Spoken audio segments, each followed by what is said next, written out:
A special thank you to each of our subscribers who make this channel possible. Here's today's story. In a recent press conference, Israeli Prime Minister Benjamin Netanyahu did not hold back in his criticism of Australia, labeling its advocacy for Palestinian statehood as shameful. This statement comes amidst escalating tensions surrounding the Gaza war, where Netanyahu accused various foreign leaders of yielding to public opinion rather than standing firm on their principles. Netanyahu's remarks were intended to puncture the lies and tell the truth about Israel's military and humanitarian actions in Gaza. He strongly denied that Israel was implementing a starvation policy and took aim at foreign powers for supporting what he described as the absurdity of recognizing Palestine in the quest for peace.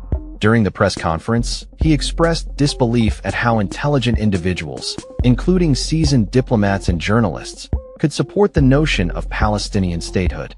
He stated, "It defies imagination or understanding how intelligent people around the world, including seasoned diplomats, government leaders, and respected journalists, fall for this absurdity." Netanyahu, who appears increasingly isolated on the global stage, claimed that Palestinian statehood would only lead to further conflict rather than resolution. He expressed disappointment at the actions of European nations and Australia, stating, "To have European countries and Australia to march into that rabbit hole, just like that, is disappointing, and I think it's actually shameful." His comments were made following a joint statement from Australia, Britain, France, Canada, and other allies that condemned Israel's military operations in Gaza, particularly the planned large-scale offensive aimed at taking control of Gaza City. The joint statement emphasized that any attempts at annexation or settlement in Gaza would violate international law. Additionally, last month, Australia joined 28 other countries in urging Israel to significantly increase humanitarian aid to the region.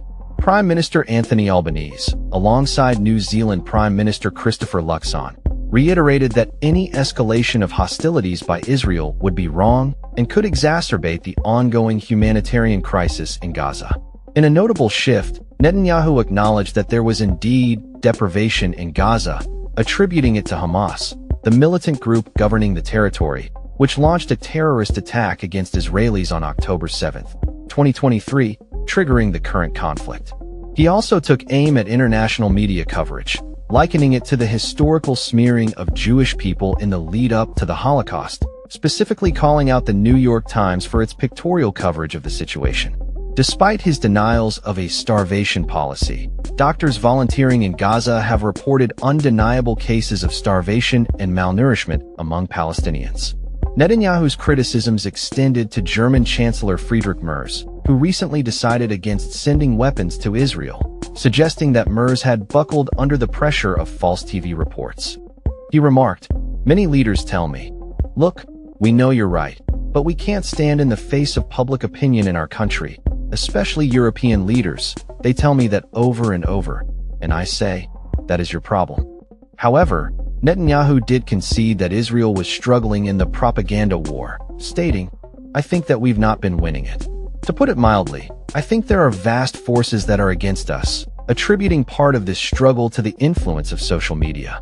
As the situation continues to unfold, it remains to be seen how these international dynamics will affect the ongoing conflict in Gaza and the broader quest for peace in the region. That's all for this story.